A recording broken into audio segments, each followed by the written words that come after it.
गर फिरदौस बारू ए जमीनस्त হামিনস্ত হামিনস্ত হামিনস্ত। যদি পৃথিবীতে কোথাও স্বর্গ থাকে তবে এটাই এটাই এটাই। আমির খুসরোর লেখা এই লাইনগুলি কাশ্মীরের সৌন্দর্যকেই যেন বিশেষিত করে। কাশ্মীর যেন স্বর্গের এক ছায়াপথ, যেখানে প্রতিটি পাহাড়ে লুকিয়ে আছে এক গল্প, প্রতিটি নদীতে বয়ে চলে এক সুর। বরফে ঢাকা শৃঙ্গ, নীলাভ ডাল লেক আর সুউচ্চ চিনার গাছের ছায়া, সবকিছু মিলে এক অনির্বচনীয় আবেশ। প্রতিটি প্রহর যেন ক্যামেরার ফ্রেমে বন্দি এক জীবন্ত কবিতা। আসুন, চলুন কাশ্মীরের সেই মায়াবী পথ ধরে, চোখে স্বপ্ন আর হৃদয়ে বিস্ময় নিয়ে।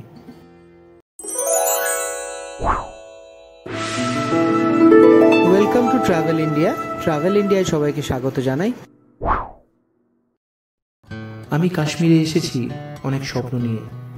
শুনেছি এখানে আকাশটা একটু বেশি নীল, বাতাসে ভেসে আসে কাঠের গন্ধ, আর বরফে মোড়ানো পাহাড় যেন সময়কে থামিয়ে রাখে। ডাল লেকের জলে প্রথম যখন চোখ রাখলাম, মনে হলো এই নীরবতাও কথা বলে। গুলমার্গের সাদা চাদরে পা রাখতেই শৈশবের মতো উচ্ছ্বাস জেগে উঠল। আর পেহেলগাঁও যেন কোনো পুরনো কবিতার পাতা থেকে উঠে আসা এক দৃশ্য। কাশ্মীর শুধু একটা জায়গা নয়, এটা এক অনুভব, আর আমি চেষ্টা করছি সেই অনুভবটা তোমাদের সঙ্গে ভাগ করে নিতে।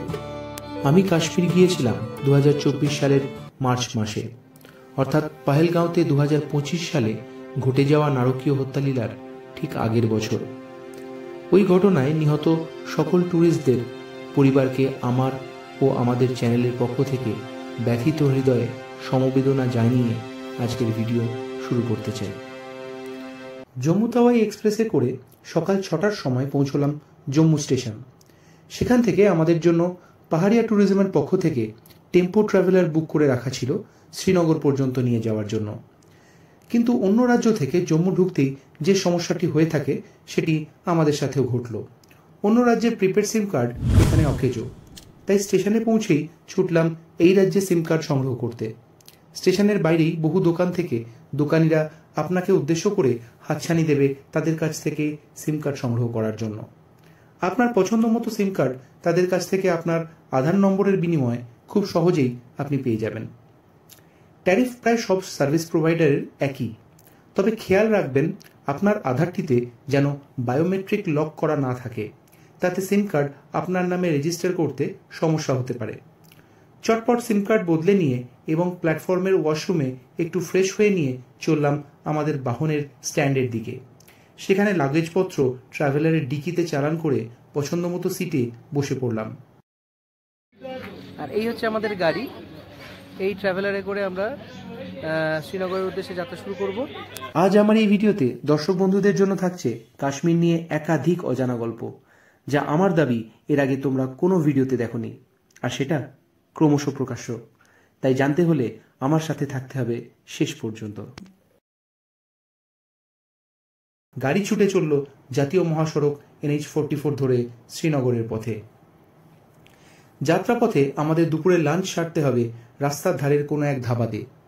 শ্রীনগর যাওয়ার পথের ধাবাগুলিতে যে খাবারটি সব থেকে জনপ্রিয় তা হলো রাজমা চাওয়াল।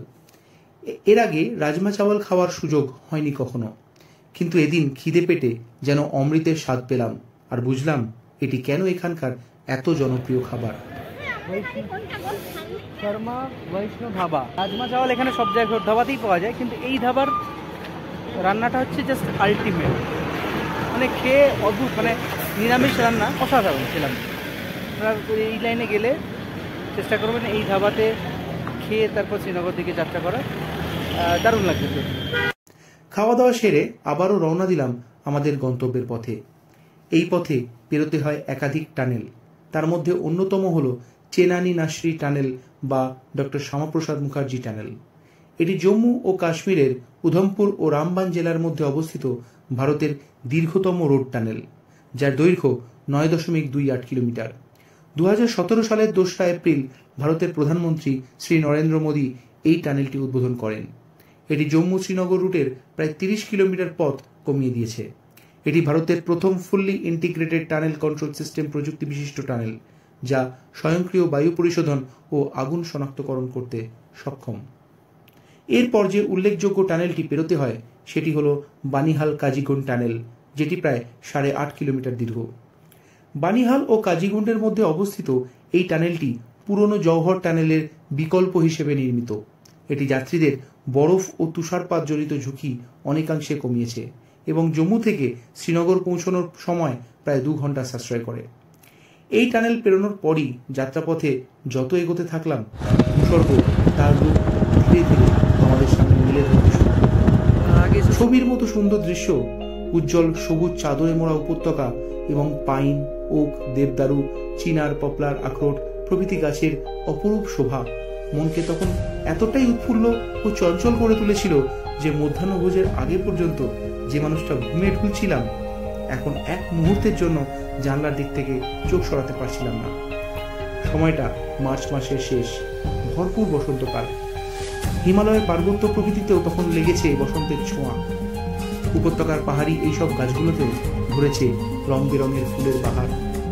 তারই সাথে দূরে দিগন্তের কাছে আকাশের মেঘের মতো উঁকি দিতে শুরু করেছে সাদা তুষারে আবৃত পর্বতশৃঙ্গ। এইসব দেখে শুনে বেশ উত্তেজনা অনুভব করছিলাম।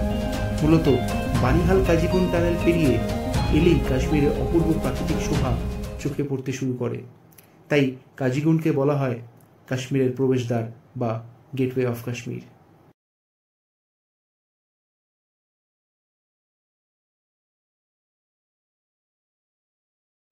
এর চারপাশে দেখা যায় পপলার, উইলো, আপেল ও আখরোটের বাগান।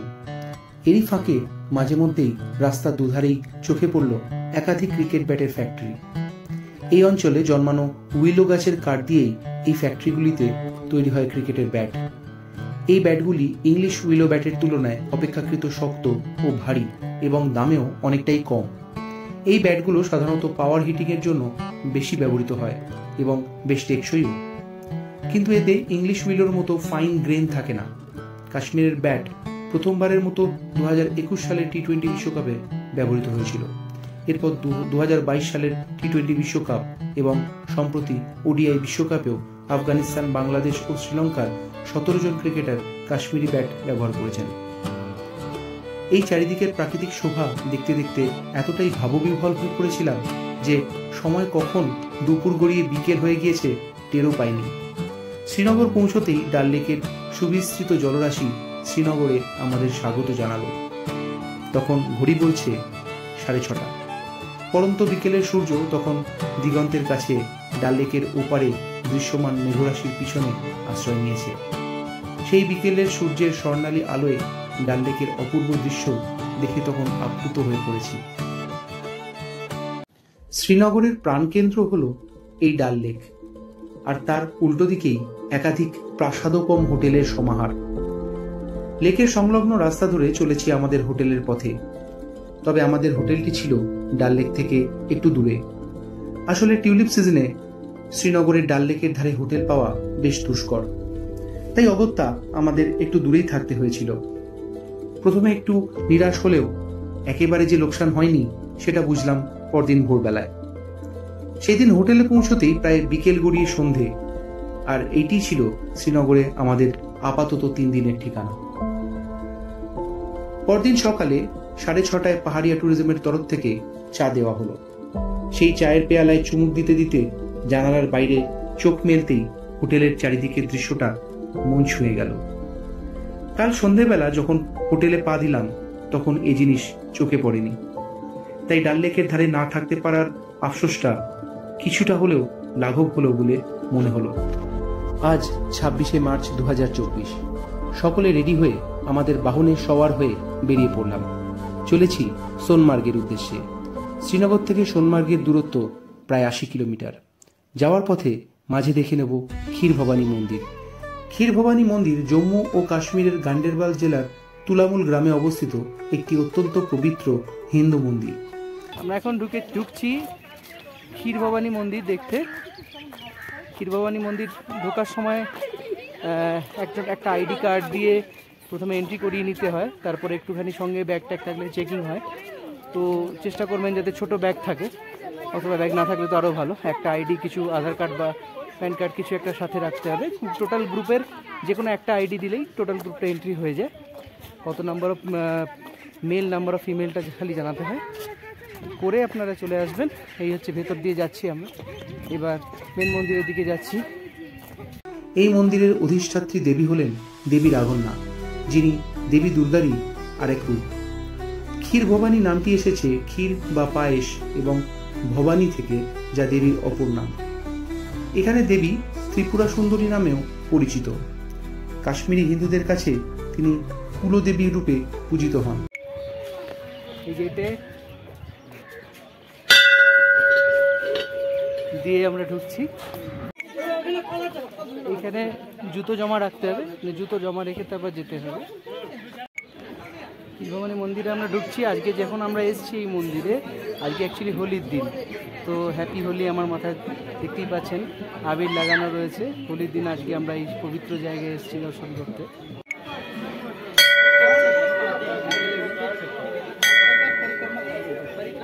তো চলুন দেখি ঢুকছি মন্দিরে। মন্দিরটি একটি পবিত্র ঝিল বা জলাশয়ের মাঝে অবস্থিত, যার রং দেবীর আশীর্বাদ ও ক্রোধের প্রতীক হিসেবে বিবেচিত হয়। মনে করা হয় এই জলাশয়ের রং যদি গাঢ় হয় তবে তা অশুভ সংকেত বহন করে। এই পর্যন্ত গল্প আপনারা অনেক ভিডিওতেই শুনে থাকবেন, কিন্তু জানেন কি এই মন্দিরের সাথে রয়েছে রামায়ণ যোগ? হ্যাঁ, ঠিকই শুনেছেন, আর সেই গল্পই এবার বলবো আপনাদের। পৌরাণিক মতে রাবণ দেবী রাঘন্যাকে লঙ্কায় স্থায়ীভাবে প্রতিষ্ঠা করতে চেয়েছিলেন। তিনি দেবীর পূজার স্থানকে এক প্রকার যন্ত্রবিদ্যায় আবদ্ধ করে রেখেছিলেন, যাতে দেবী সেই স্থান ত্যাগ করে অন্যত্র যেতে না পারেন। কিন্তু দেবী এতে রাগান্বিত হয়ে পড়েন এবং হনুমানকে আদেশ দেন তাকে সেখান থেকে নিয়ে যেতে, এবং হনুমান দেবীর প্রতিমা নিয়ে কাশ্মীরে এসে এখানে দেবীকে প্রতিষ্ঠা করেন। রাবণ বহু চেষ্টা করেও আর দেবীকে ফিরিয়ে আনতে পারেননি। এরপরই তার পতনের সূত্রপাত হয়। আমাদের ট্যুর গাইড দাদা সেই গল্পই আমাদের বলছিলেন, আর তার নিজের ভঙ্গিতে। আমরা যেদিন এই মন্দির দর্শন করতে এসেছি সেদিন ছিল দোল পূর্ণিমার পবিত্র তিথি। মন্দিরের চৌহদ্দির ভিতরেও তাই দোল পূর্ণিমা উপলক্ষে মন্দিরের আঙিনায় বসেছিল গান বাজনার আসর। গানের তালে তালে সকলে মিলে হোলির রঙে একে অপরকে রাঙিয়ে খানিক আনন্দ ভাগ করে নিলাম। রাজ্যের বাইরে আছি তো কি হয়েছে, হিন্দুদের অন্যতম প্রধান উৎসব উদযাপন না করে এই মন্দিরে দেবীর প্রসাদ হল ক্ষীর বা পায়েস। স্বামী বিবেকানন্দ যখন পরিব্রাজক রূপে আধ্যাত্ম দর্শন চর্চার জন্য সারা ভারত ঘুরে বেড়াচ্ছেন, সেই সময় তিনি 1898 সালে কাশ্মীর সফরেও এসেছিলেন। তখন তিনি ক্ষীর ভবানী মন্দির দর্শন করতে আসেন এবং দেবীর প্রসাদ স্বরূপ ক্ষীর গ্রহণ করেন। আমরাও সেই প্রসাদ রূপ পায়েসের স্বাদ নিয়ে তৃপ্ত হলাম। ক্ষীরটা নিয়েছে, দেখাও তো ক্ষীরটা, দেখাও একটুখানি। এই হচ্ছে ক্ষীরটা। হ্যাঁ, খুব ভালো গন্ধ বেরোচ্ছে। চলো দেখি, খাও। আমার অরেঞ্জ জায়গায় খাওয়ানো হচ্ছে ক্ষীরটা। চলো খাও খাও। আমার একটু দাও তো ক্ষীরটা।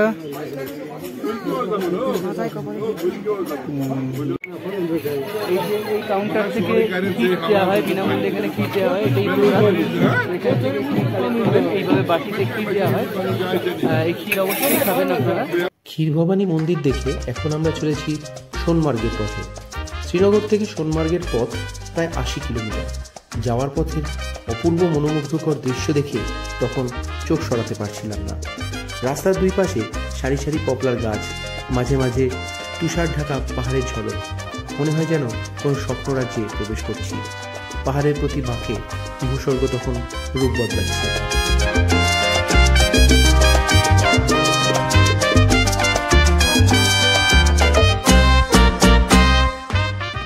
সোনমার্গের কাছাকাছি পৌঁছতেই রাস্তার ধারে দেখলাম শ্বেত শুভ্র তুষারের বুক ছিঁড়ে কলকুলিয়ে বয়ে চলেছে এক ছোট্ট নদী সিন্ধু, যার স্থানীয় নাম সিন্ধ নাল্লা। কিন্তু জানেন কি, এই ছোট্ট নদীর বুকে লুকিয়ে আছে 1000 বছরের ইতিহাস। এই নদীর নাম সিন্ধু, ঠিক সেই নাম যেখান থেকে জন্ম নিয়েছিল সিন্ধু সভ্যতার ইতিহাস। আজ যা প্রবাহিত হচ্ছে সোনমার্গে, সেই একই সিন্ধু শতাব্দী আগে গড়েছিল মানব সভ্যতার প্রথম অধ্যায়। কি জানতেন না? নিশ্চয়ই বলবো সে কথা, তবে জানতে হলে আরেকটু অপেক্ষা করতে হবে। সময়ের সঙ্গে পাল্টে গেছে নদীর গতিপথ, কিন্তু তার স্রোতে এখনো বয়ে চলে ইতিহাসের প্রতিধ্বনি।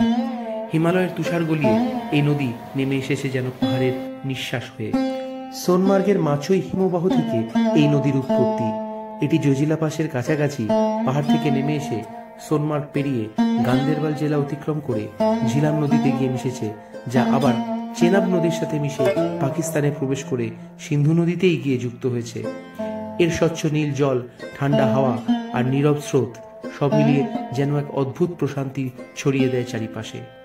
এটা শুধু নদী নয়, এটি কাশ্মীরের প্রাণ, এই উপত্যকার নীরব সঙ্গী।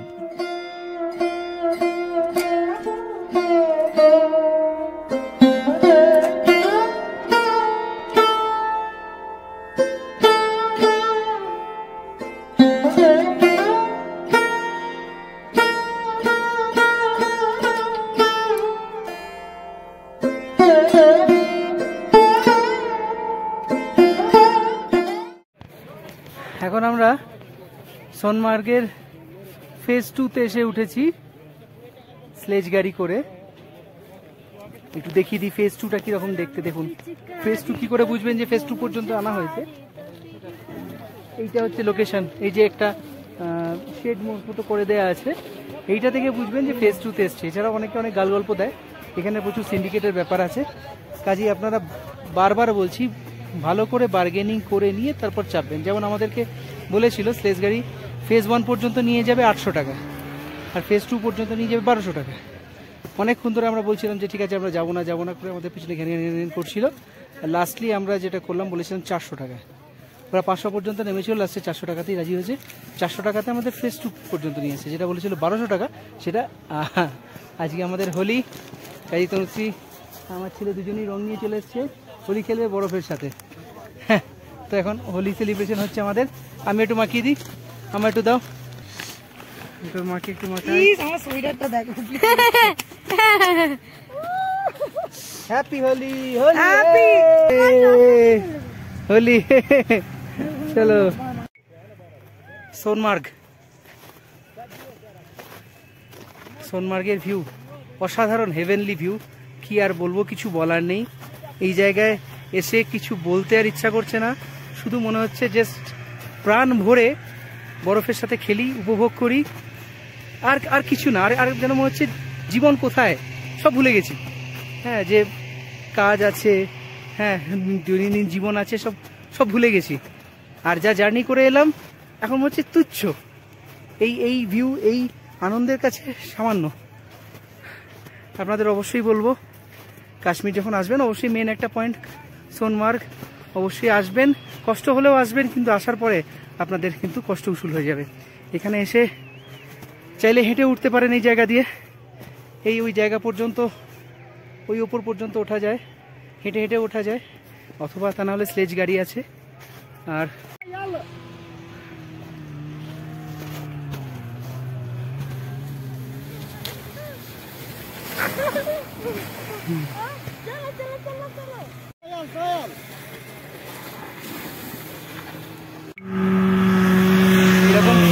এরকম স্কুটার করে আপনারা যাবেন, এটা রেট নেবে 1800 টাকা পার পার্সন মোটামুটি এখানে। আর যদি স্লেজ গাড়ি করে যান, আমি দেখাচ্ছি, এই যে এরম টাইপের স্কুটার, হ্যাঁ, আর স্লেজ গাড়ি, এইরকম টাইপের স্লেজ গাড়ি হয়। এই ধরনের স্লেজ গাড়িগুলোর রেট ওরা চাইবে হচ্ছে 1200 টাকা, কিন্তু আমি সাজেস্ট করবো আপনারা প্রথমে নেবেন না, একটুখানি টাল বাহানা করে উপরে উঠে যাবেন, ওরা আপনাদের সঙ্গে সঙ্গে যাবে। উপরে উঠে যাওয়ার পর বার্গেনিং করবেন, অবশ্যই বার্গেনিং করবেন। সেইটা 1200 থেকে আমরা 400-তে গেছি, 400 করে পার পার্সন আমরা গেছি, উঠেছি এবং নেমেছি। এবং দুটো পয়েন্ট, ওরা বললো একটা পয়েন্ট 800 টাকা ফার্স্ট ফেজ, সেকেন্ড ফেজ হচ্ছে 1200 টাকা। আমরা সেকেন্ড ফেজ পর্যন্ত গেছি 400 টাকা করে পার পার্সন, 3 জনে মিলে 1200 টাকা। এটা অবশ্যই করবেন, বার্গেনিং এখানে এলে করতেই হবে, নাহলে কিন্তু আপনাকে মুরগি করার জন্য বসে আছেন। আজকের কাশ্মীর ভ্রমণের দ্বিতীয় দিনের গল্প এখানেই শেষ করছি। তৃতীয় দিনের গল্প নিয়ে খুব শীঘ্রই আসছি আপনাদের কাছে।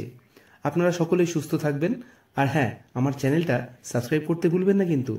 খুব শীঘ্রই দেখা হচ্ছে পরের ভিডিওতে। টাটা।